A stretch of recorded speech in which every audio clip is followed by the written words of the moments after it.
Okay? So, gawin na natin ang reading mo, Taurus. Hello, hello, hello, hello, my dear Taurus. Magandang umaga po sa ating lahat.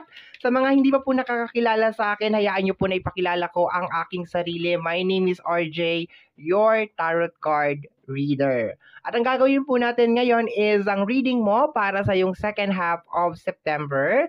This is from September 16 hanggang sa katapusan. And this is a general reading. So, paalala lamang po na ang gagawin natin ngayon ay general readings. Hindi po ito 100% na magre-resonate para sa ating lahat. So, please, my dear, lower your expectation pagdating po sa mga general reading.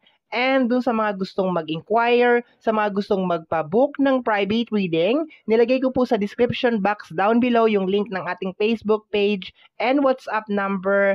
Paki-message na lang po ako. Okay? So, let's go na tayo, my dear.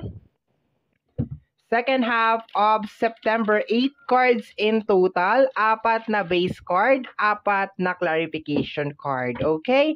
So, tingnan natin, my dear. Doon sa base card na 4, doon ko kukunin yung iyong overall na energy. Doon ko siya, my dear, sisilipin.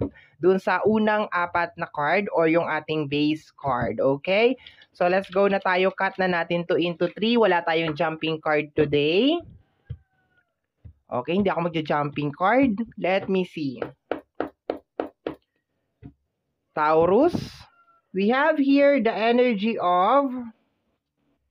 Okay, the devil. Yun lang. Okay, so aurahan natin tong card na to, my dear. Ang nakukuha ko sa kanya, my dear, is distraction. Okay? Definitely, may mga devilish na energy. Okay? Merong mga energy sa paligid mo, my dear, na gusto kang i-distract. Temptasyon, okay. Distraction, negative energy. Okay, so, be aware. Be aware, my dear Taurus, kasi meron tayong devil energy over here. Nandito siya. Mamaya i-clarify natin to, my dear. Okay? So far, opening pa lang natin, very, okay, nega-nega na, okay? So, tingnan natin, next card natin over here is the 5 of Cups. Connected, my dear, sa yung emotion, okay? So, ang nangyayari dito, my dear, tinitira ka sa yung emotion, okay? Tina-target ka sa yung emotion. Kung makikita mo dito, my dear, nagluluksa ka, you are very, very sad. Hina-highlight, my dear, ni Devil, itong mga 3 cups na nandito, yung mga bagay na hindi mo pa na-achieve, yung mga bagay na nawala sa'yo, okay? Negative. Okay, itong 3 card na to, ay itong 3 cups na to, my dear. Okay. Very negative to, my dear. So, dito, my dear, dito kanya tinitira, my dear, sa yung emotion. Okay? Pero once again, my dear, titingnan natin, my dear, yung ating 5 of Cups. Hindi naman lahat, my dear, natapon. Okay? Hindi naman lahat ay nawala sa'yo, okay? Meron ka pang 2 cups dun sa likod, okay?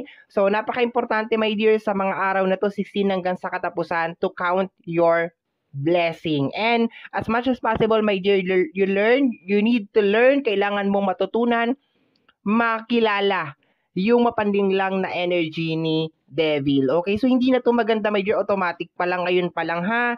Kasi, sinasabi sa card na to na ito, my dear, yung nangyayari sa iyo. Masyado kang nalulungkot kasi posibleng marami kasing eksena na nangyayari dito eh. Posibleng this is a breakup, this is a third party, may mga taong iniwanan ka, may mga manifestation ka na hindi mo pa na-achieve hanggang ngayon, meron mga repeated cycle. Marami nangyayari dito sa 3 cups na to, my dear. Pero once again, hina-highlight lang niya yan. Okay, hina-highlight lang niya yan. Meron ka pang 2 cups doon sa likod. Okay, hindi lahat natapon. Ibig sabihin, life must go on. Okay? So, sa second half of September, bumubulong-bulong si Devil. Sinasabi sa'yo, umiyak ka. Iyakan mo yung 3 cups na yan kung ano man yan. Okay? Sinasabi niya dyan. Okay? Next card natin over here is the Queen of Wands.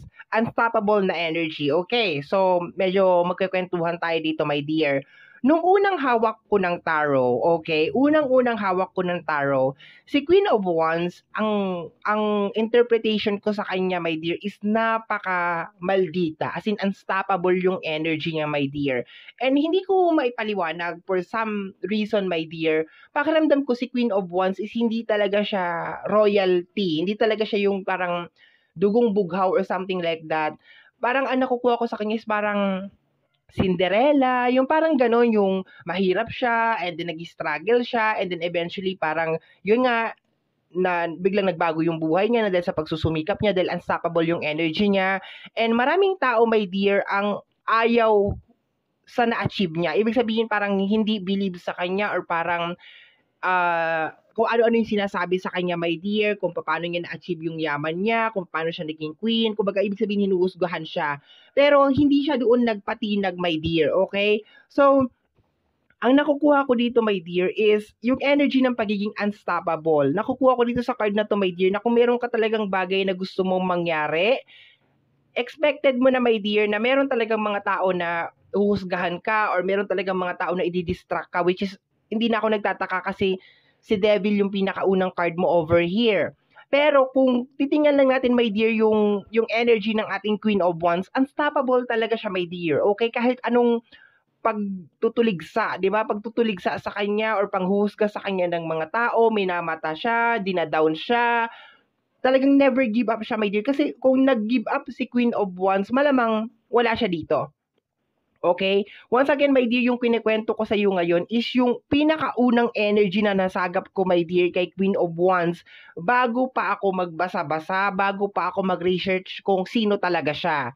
And ang nakuha ko sa kanya, my dear, is talagang napaka malditan, talagang napaka-unstoppable talaga, never give up talaga, my dear. And kahit na sinasabi ng mga tao na hindi naman siya dugong bughaw, di naman siya deserving na yumaman, di naman niya deserve talaga kung ano yung mga bagay na meron siya. Siya mismo, my dear, nag-stand talaga siya na, I deserve ko to. Wala akong pakialam kung ano iniisip mo. Parang ganon, okay? So, I think, my dear, is just more on parang maging si Queen of Wands ka, na unstoppable yung energy mo. Ano ngayon kung natapon to? Ano ngayon kung iniwanan nyo ako? Ano ngayon kung hindi pa dumarating tong mga bagay na to? Basta ikaw, my dear, you believe, my dear, na meron ka nang naumpisahan. You believe, my dear, na meron ka ng stepping stone para ma-achieve yung mga bagay na yon. And it really doesn't matter kung sino man tong devil na to. Kasi itong devil na to, that is a distraction, my dear. Okay, distraction niya si Devil. Automatic pag lumalabas si Devil, distraction yan. Okay? So, let's go na tayo. Next natin over here is the Three of Pentacles. This is energy of pagpaplano. This is energy of collaboration. Okay. So, my dear, mag-iingat ako sa mga tao na pinagsasabihan ko ng mga plano ko sa buhay, okay? Kasi evil eye, mag-ingat ka sa mga pinagsasabihan mo. It's better, my dear, sa mga araw na to 16 hanggang sa katapusan na maging tahimik ka na lang, okay? Kasi, ayan meron ka ditong Three of Pentacles. Pero at the same time, my dear, imbis na mag-iiyak ka dito, pagplanuhan mo, 'di ba? Pagplanuhan mo kung paano mo ma-achieve yung mga bagay na gusto mong ma-achieve. Paano mo ma-overcome yung mga dapat mong ma-overcome. Remember, my dear, ito lagi kong sinasabi, my dear, ha? Hindi ka papasukin ng magnanakaw kung wala siyang mananakaw sa'yo. Lagi ko itong sinasabi at sinasabi ko rin to, my dear, sa sarili ko. Hindi ka ita-target ni Devil kung alam niyang wala kang kakayanan, kung hindi ka threat, kung hindi siya na, kung walang something sa'yo, ibig sabihin may something sa'yo kung bakit ka inaatake, kung bakit hina-highlight to. Kasi from the very first place, hindi naman lahat ng cups mo natapon eh. So, bakit siya effort pa na i-highlight tong 3 cups na to? Ibig sabihin, there's a tendency talaga na maging si Queen of Wands ka. Gumagawa lang talaga ng paraan, my dear, para hindi mo maabot tong Queen of Wands na to. Dinidistract ka lang ng dinidistract. Pero once again, my dear, dito sa last card natin, pagplanuhan mo, my dear, okay? Talagang pagplanuhan mo and maging maingat ka, maging mapanuri ka, my dear, sa mga tao na nakaka-collaboration mo sa usapin ng pinansyal, sa mga pinagsasabihan mo ng iyong mga plano, kasi baka ma-evil eye yan, my dear, okay? So, yan. Ako, my dear, hindi ko naman kino-close na walang tao na gustong tumulong sa'yo para maabot mo yung mga pangarap mo. Pero minsan talaga, my dear, itong mga mapagpanggap na mga energy sa gilid-gilid, ewan ko ba, bakit sila yung una talagang alam mo yun, nakaka-place doon sa lugar na yun, na kunwari tutulungan ka, pero eventually, 'di ba, hihilahin ka pala pababa, yung mga ganun. So, maging maingat ka na lang doon, maging aware ka na lang doon. Just to play safe, my dear, huwag ka na lang maingay. If just in case meron ka na naisip na strategy, meron ka na naisip na plano, okay, huwag ka na lang maingay, okay? So, clarify natin si Devil. We have here the Ace of Pentacles. Sabi ko na eh. My dear, hinahadlangan ka lang nito para maabot mo yung success. So, expected mo, my dear, talaga, second half of September, ang daming negative na energy, ang daming distraction, my dear, and hinahadlangan ka lang nito, my dear, para maabot mo tong napakalaking success or napakalaking blessing mo, my dear, okay? Once again, uulit-ulitin ko, my dear, hindi ka papasukin ng magnanakaw kung wala siyang mananakaw sa'yo. So, ibig sabihin, kaya ka pinuputakti ni devil or negative na energy is because dinidistract ka niya na makuha mo tong Ace of Pentacles na ito kasi alam niya, my dear, that you have the capacity or baka malapit ka na, 'di ba? Kung makikita mo rin dito sa Five of Cups, merong castle doon, okay? So baka malapit ka na, my dear, doon talaga sa tayog ng tagumpay. Okay, gusto lang talaga niya na medyo ma-highlight yung mga negative, yung mga bagay na wala sa iyo or i-distract ka or ilihis ka ng landas, yung parang ganon, my dear. So you need to be very, very careful, my dear. Okay? So clarify natin yung ating Five of Cups. We have here the Knight of Wands, okay? So, ang Knight of Wands natin is yung pagiging aggressive, okay? Dapat nandito na to, dapat nangyari na to, dapat tapos na to, yung mga ganyan, my dear. So, huwag mong paghariin yan, my dear, sa second half of September na dapat tapos na to. Just enjoy mo lang yung process, okay? Kasi pag nakita ni Devil na parang nagmamadali ka at gusto mo matapos yung mga bagay-bagay at parang gusto mo mag-shortcut, ayaw mo mag-undergo ng process, my dear, doon niya igagrab yun. Si Taurus gusto niya ng shortcut. Gusto niya ng ganito. Okay, pauhopyain natin si Taurus pero eventually, 'di ba? Ganon. So wag mo madaliin, wag ka mag Knight of Wands, wag ka maging agresibo, my dear, sa mga bagay na gusto mo. I-enjoy mo, my dear, yung process. Alam mo, my dear, nakukuha ko ngayon na message, my dear, masarap yung sinasabi sa akin madalas ng lola ko na ay ng mama ko pala, nanay ko pala nagsasabi nito, my dear. Yung perang pinaghirapan, mahirap gastusin. Yung perang hindi mo pinaghirapan, madaling, kumbaga parang kung i-conclude ko yung energy, pag pinaghirapan mo yung bagay, yung mga bagay-bagay, parang ang sarap, parang ganon. So, hindi man masarap ngayon kasi pinaghihirapan mo siya, pero pag na-overcome mo na siya, para siyang kakaiba yung feelings. Okay, I hope nagigets mo yung ibig kong sabihin. Pero dito sa second row natin, my dear, wag ka lang talagang maging aggressive. Okay, wag ka lang talagang maging aggressive na ay dapat tapos na to, dapat nandito na to, dapat ganito na, dapat ganun na. My dear, may tamang panahon, my dear, para sa mga bagay-bagay. Okay, we have here the Queen of Wands and the Justice card. My dear, ang lakas talaga ng energy. You will be the queen or you will be the king. Okay, my dear. Meron kang kakayanan. And once, my dear, ang once kasi, my dear, is connected sa energy ng action. So, ibig sabihin, my dear, as long as you are moving, as long as talaga nagpapatuloy ka, it really doesn't matter kung ano nangyayari sa paligid mo, kung bumabagyo man yan, umuulan man yan. As long as ikaw, my dear, naniniwala ka, my dear, na mangyayari pa tong bagay na gusto mong mangyari.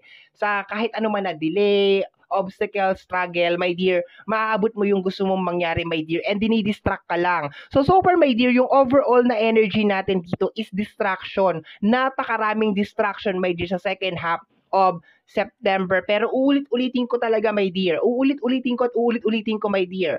Never na never kang papasukin ng magnanakaw kung wala siyang mananakaw sa'yo. So, ibig sabihin, kaya nandito tong devil na to kasi alam niya, my dear, na malapit ka na doon sa gusto mong mangyari. Okay? Yan ang lagi ko sinasabi sa sarili ko talaga na hindi naman ako puputaktihin nito kung walang something sa akin. So, ibig sabihin may something sa akin. Okay? Last card natin over here is the Three of Pentacles. We have here the Page of Wands. Bangon lang ulit, my dear. Bangon lang ulit, okay? If just in case meron ka mga ini-expect, my dear, and then wala pa, sige lang, just keep on going. If just in case meron mga nag-fail, bangon lang ulit. Sige lang, just keep on going. If just in case meron mga bagay na kinakailangan mo mag-start all over again, merong nag-end, like relationship, third party, or kung ano man yan, sige lang, dire-diretso lang, my dear. Mga backstabbing na energy, meron ka mga na-discover, mga kaibigan mo, mga pinagsabihan mo ng sekreto mo, trinidor ka or something, sige lang, move. Marami pang tao, my dear, sa mundo. Huwag mo i-focus, my dear, huwag ka manghinayang, my dear, doon sa connection na nasira, kung ano man yun. Kasi sila nga, hindi nang hinayang, nasirain yung connection, di ba? Ikaw pa kaya, di ba? Although masakit, pero you just need to keep on going. Yun ang nakukuha ko dito. Patuloy lang, my dear, patuloy lang ang pangarap. Sige lang, dire-diretso lang, my dear, okay? Pero once again, medyo highlighted, maraming distraction, my dear, sa second half of September. Sabi ko December. September, my dear, I'm very, very sorry, okay? So, yon.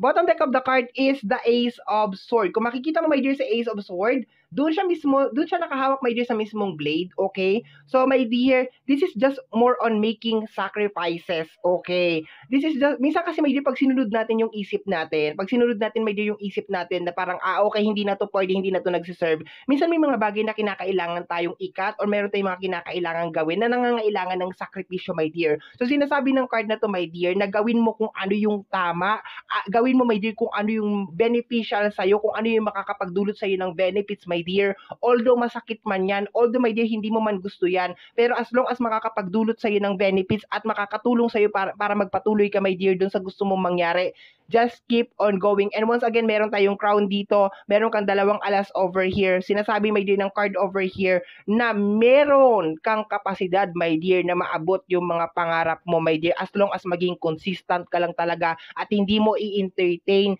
itong devilish na energy na ito, my dear, o itong distraction na ito, okay?